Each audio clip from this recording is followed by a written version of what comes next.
Welcome. I'm Evelyn Rudy. And I'm Paul Shackman. And this is Santa Monica on Stage, where we talk about the people and venues that make the city of Santa Monica the cultural destination for the performing arts.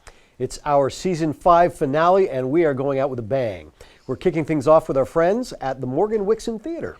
Then we'll be chatting with Cabeza de Vaca Cultura, a fantastic group that's keeping traditional dance alive here in Santa Monica.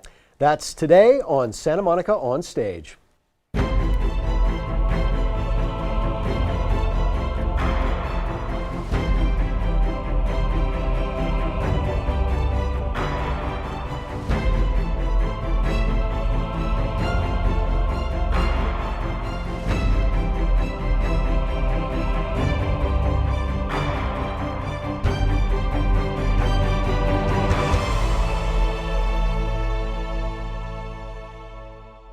Morgan Wixon is community theater at its best. Here to tell us more is 29-year veteran and director Ann Gessling. Welcome, Ann. Good to have you with us. Thank you very much for having me. So 29 years, I know you're on the board of directors. How did you start? You're a director now also.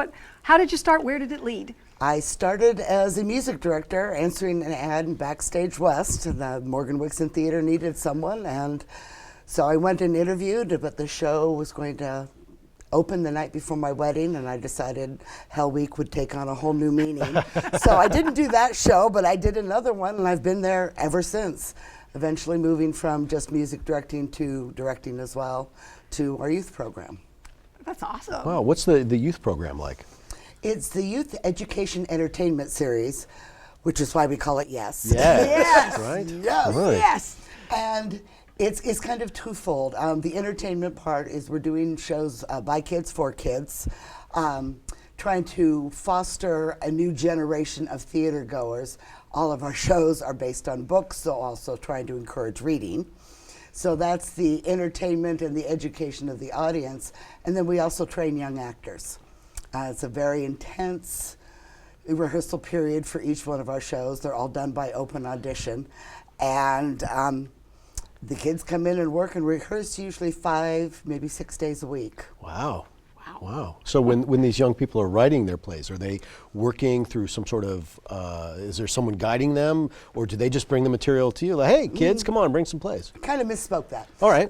They don't actually write the shows. Oh, we okay. do royalty only, shows that have been previously published. I understand. Okay. But it's the kids performing. Right. And most children's theater is not just kids performing, it's adults performing for kids. But Yeah. we're making the kids do all of it. Wow. That's wonderful. I think if you're a kid and you're in the audience watching another kid perform, it's a whole different thing. It's so much more inspiring to you than if you're seeing a bunch of grown-ups. That's exactly the point. Not that we're trying to create a whole theater full of, wannabe actors. I'm like, get a real job. No. Be a doctor. But they appreciate it more. They identify with the story more. They follow the story more. They pay more attention. So speaking of real jobs, you have a secondary real job also, as I understand, as a financial advisor. For various companies, yes. It's what we call it the day job, the one that earns the money, since theater doesn't make you any money. So for those young people who are aspiring, or even for grown-ups who are aspiring, what advice would you give them? If you want to go into theater to make your living, don't think of it as making a living. Be there for your art, because you're not really going to make a living. Very few do. The kids that come through that want to go on in a theater, unless they are just bound and determined and incredibly talented, I actually try to discourage them, because it's a tough business. As far as I'm concerned, always do theater, always, for the rest of your life, but don't depend on it financially unless you just can't do anything else. Yeah, my mom always told me she wanted me to become an electrician or a plumber. It's good money. Yeah, good exactly. Money, decent hours. Yeah, it's a very, very tough business, but I have a lot of kids right now that this is what they want to do. They have decided at 12 years old. Wow. Which is, 55. I still haven't decided what I'm going to do. But they're bound and determined to do it. And I'm like, then study. Wow. Music Exactly. lessons, dance lessons. What is some of the, I want to say, what's your favorite show that you've done? You probably have more than one, but give me one or two of those. One or two of the favorite shows. And not necessarily the material itself, just that it was such an incredible experience. Little Shop of Horrors, The Producers, Ruthless, which is a little done show, but it's so funny. West Side Story, I mean, you know, who can not love West Side Story? What's that about? I don't remember, Riley. I think it's Romeo and Juliet set to music. So you direct and you work with a choreographer. Yes. And how is that? How does your vision and the choreographer's vision meld to make those fabulous shows? Well, I've been working with the same woman for the last 3 years, but Lauren Blair, but we sit down and we talk, and we're in each other's brains. And that's really what works best, is there'll be times where she'll say something to the cast that I was about to say. So I find that choreographers and I get in each other's brains, and that's great for making a cohesive show, because a lot of times you can have the director going one direction, the choreographer going another direction, and we don't have that problem. And if there is ever a thing we don't agree on, we talk about it and we figure it out. That's awesome. Do you ever perform? I used to. I'm too scared. Oh. No, I know what it takes to actually be out and there perform, and that is to throw yourself into your character 100%. And I was never any good at that, which is why when I'm working with actors, and especially with the kids, I know what they're supposed to do. I also know the fears. And I'm like, you want to be an actor? Get over it. You have to get over it. I couldn't get over it. I became a director. So after 29 years, what kind of changes have you seen in the community, in the theater-going community? Oh my gosh, so many. First of all, it's just getting harder and harder to produce theater, because with the expenses, I mean, even just lumber. Yeah, right. Lumber is just, it's become more and more competitive. I mean, LA theater has grown so beautifully. I mean, with the 99-seat plan, and don't even get me started on that. Not going there. Not going to turn this into a political forum. But there's a lot of really terrific theater out there. But it's gotten competitive. You compete for the actors, you compete for your audience. The audiences aren't coming to theater as much, and that's the biggest problem. It's very much the technology generation. They want instant gratification. I mean, getting the audience to turn off their cell phones. I feel like I'm robbing them of their first child. But Yeah. so, I mean, it does get difficult, and you go out and you try and put together a season that you think will appeal to a whole variety of people, and it's hit or miss. Really is. How do you come up with a season? How does that work? We have a play reading committee that gets together. They read a bunch of plays. They narrow down the selection and then do a recommendation to the board of A and B seasons. But they also give us a whole list, and then the board will sit down, and usually takes a course of one whole board meeting to come up with the 5 plays we're going to be doing. So your season is 5 plays. Yeah. And are they predominantly musicals, or do you mix it up? We mix it up. Right now we're doing 3 comedies, or 2 comedies and a tragicomedy, and 2 musicals a year. We used to do dramas, and they were quite good, but people were not coming to see drama, at least not at the Morgan Wixon. Oh. So doing wonderful shows for people that don't show up, it's kind of moot point there. Well, at least those that don't show up don't criticize either. There you go. Look at the bright side. What changes have you seen at the Morgan Wixon over the past 29 years? Wow. A lot and none. It's interesting that in non-union theater, community theater, you still have the same struggles we still have the same struggles we had 29 years ago. Trying to get the audience in, trying to get enough people to volunteer. People don't volunteer anymore. And that's probably been the biggest change for us right now, is we used to have a lot of volunteers to come in and build sets and build costumes and paint, and people are use their volunteer time very sparingly. There's not the inclination to volunteer that there used to be. And if they volunteer, there's going to be something that's what they consider more life-changing than your local theater, unfortunately.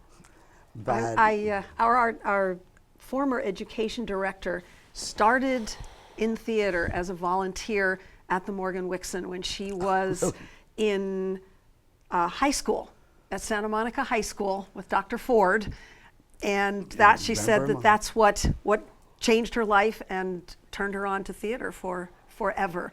So people who are listening to this show could then contact the Morgan Wixon and say, I'd like to volunteer, what's available for me, and they could? Absolutely. We will have somebody contact them right away and put them in contact with the department head of wherever their interest lies. Well, that's what they should do They then. should do right now. And thank you so much for being with us today. Thank you. Stay tuned. We'll be back with Cabeza de Vaca Cultura.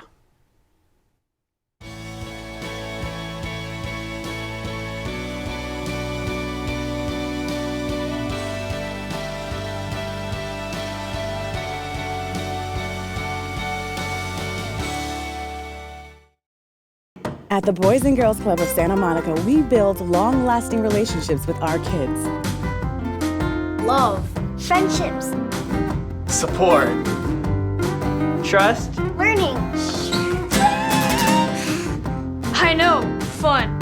All that and a lot more. We're not just a club. We're family.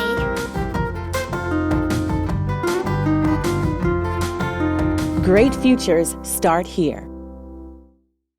Baile folklorico, Aztec, Polynesian, and even belly dancing are some of the exciting types of dance Cabeza de Vaca have been teaching children of all ages here in Santa Monica. Here to tell us more is director Gina De Baca. Hi Gina, how are you? I'm good, thank you. Thanks for being here. Thank you. Thank you for having me back. Thank you. Of course. Now, I wasn't here the first time. I'm curious about the genesis of your troupe. Oh, wow. Let's see. We started off with Baile Folklorico. We have four different, as you mentioned, four different styles of dance.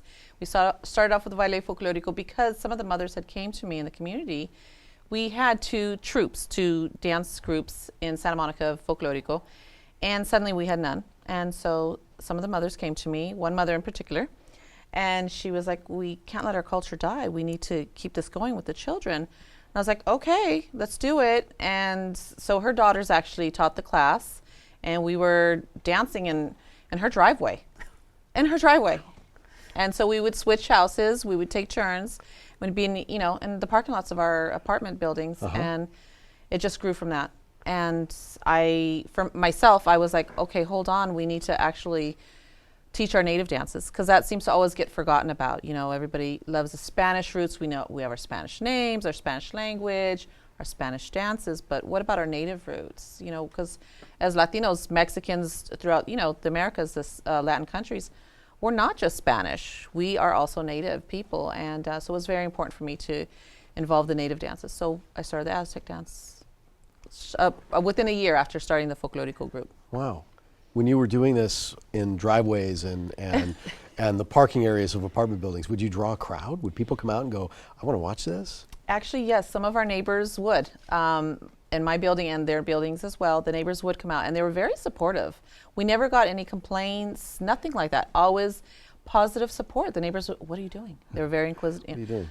Hey, they're dancing in my parking lot. Yeah, none of them were rude about it. No one complained. And we had the music going, and no, none of them complained. They all just would come out, and they would actually sit and watch. They loved it. They loved it that we were doing that. That's Wow, wonderful. great. Did they ever participate or want to participate? They should have. I agree with you. I know that some of them did, mention that, but I don't recall any of the actual neighbors actually, participating, but they sure did voice that. You start with kids as young as 4 years old? Yes. And do they also perform when you do performances? They do. Yes. It's 4 years old and up. When you were in the driveways, Yes. you taught the dances, but then you also did performances? And We where did. where were those held? There were several performances that we did, whoever invited us, So I know that we had been invited to, there was some senior citizens, retirement homes. There was Spark, that was one of, in the very beginning, that was one of our big ones, doing Spark. And that was great because it's a local organization. They're doing great work, and they invited us. So we danced for Spark. So it was as invitations came in, but we weren't doing it for performance reasons. We were doing it to keep our culture alive. And next thing you know, people hear about you, and they want to support you. And the city of Santa Monica, they've been great. The residents, the city itself, the local nonprofit organizations as well, they've all been so supportive of us. It's been wonderful. So now we have several invitations, and that is wonderful. it's a lot to keep up with. So your dance tells a story, Yes, and using the whole body. Can you give us some examples of that? Okay, let's see. Well, with Folklorico, you definitely have the footwork going. I mean, the whole body's in it, so your body's leaning into it. So if you're doing, you got one foot coming down, your body's leaning into it, so it's coming out. It's very graceful. Is that, You have to do is it this, too. You not have to just do me. it. You have to do it. although I just heard you say graceful, I don't think you're going to get that from me. You are.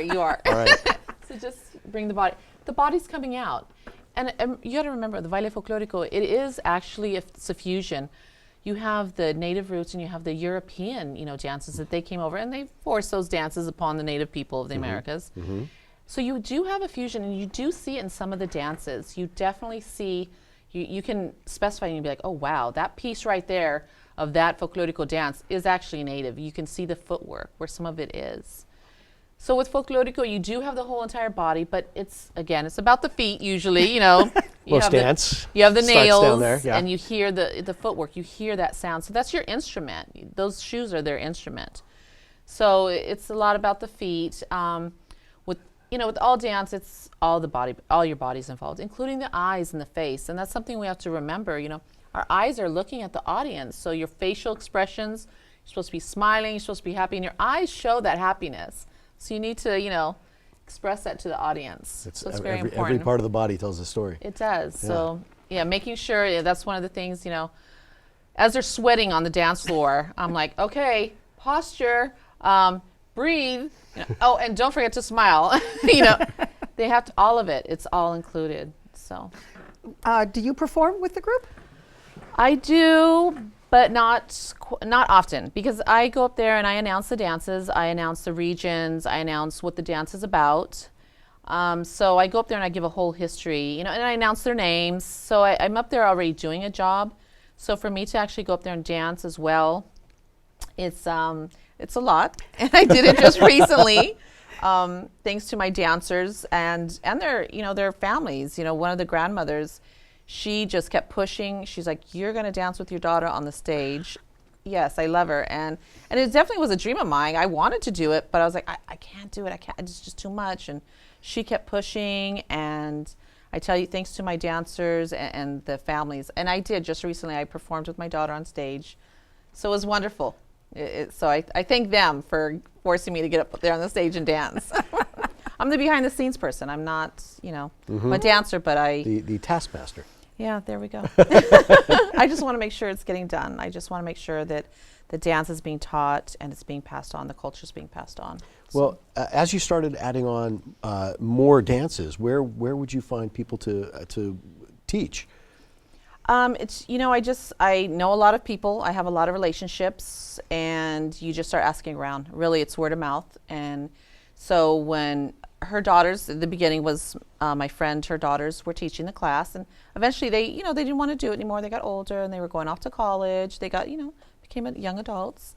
And so we had to bring in another Folklorico teacher. And so again, that was word of mouth. I started asking around, and we got another teacher.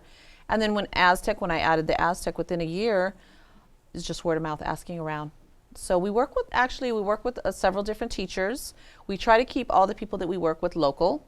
It doesn't always happen that way, but for the most part, our dancers, our teachers are local, and our invitations come from all over. And we love all of our invitations. We're so grateful.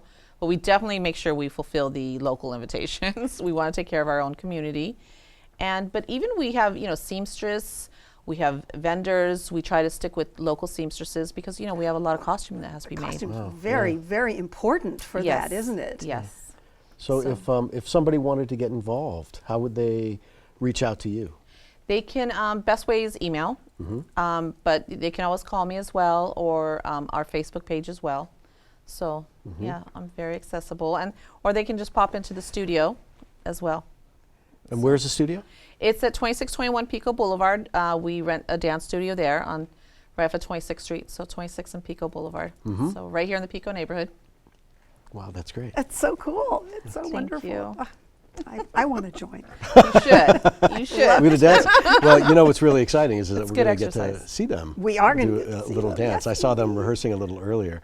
Yes. They're great. They're This- wonderful, this and one- all ages. Yeah. Yes, All yes, ages. you'll That's see all so ages. Fantastic. We have several of the parents wanting to get involved, and in fact, you won't see her today, but we even have a couple of the grandmothers that are Wow. dancing with us. Wow.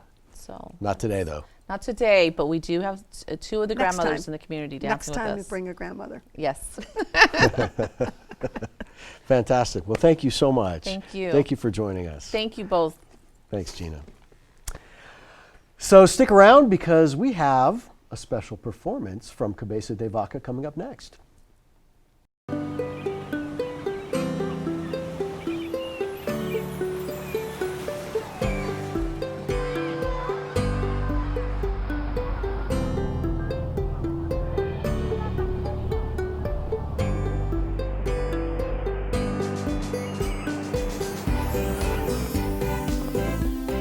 The Santa Monica Museum of Art.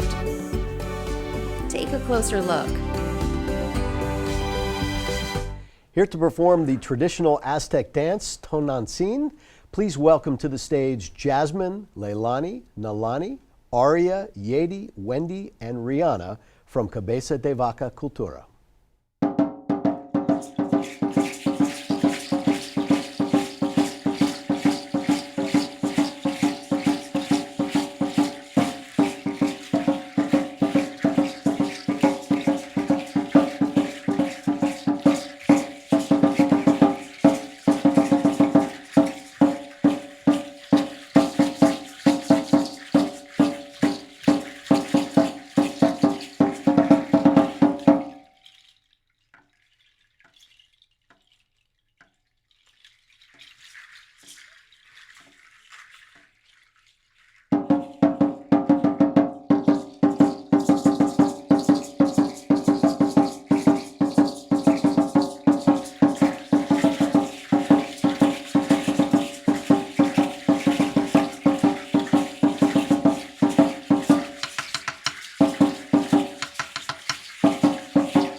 Wow, what a wonderful season closer. Oh, I know, it's sad. let's It's do more. sad. Well, I hope we will do more. Do some more arts in Santa Monica, please. But we did have a good closer with the Morgan Wixon. They've been around for so long. I don't know exactly how long, but 65, 70 years, something like that. And Morgan doesn't look over a day over 65. All the stuff that they do for the community, for adults and for kids. It's really awesome. Yeah, it's a great place. And the dancing. Yes. Love that dancing. And I the whole like it when the idea. kids do it. Oh, they do wonderful. I don't like it when I do it. You did great with the. You did a really, really good job. What I did. But we hope we'll get them back next time. We Good. hope we'll be here next time. Oh, we'll be here next time. I am something I've always wanted to do. I think I'm going to Season do it. 5 cake. Yes. So that wraps things up on another season of Santa Monica on Stage. We look forward to seeing you next time as we introduce you to more local artists that make Santa Monica an incredible arts destination. I'm going to do it.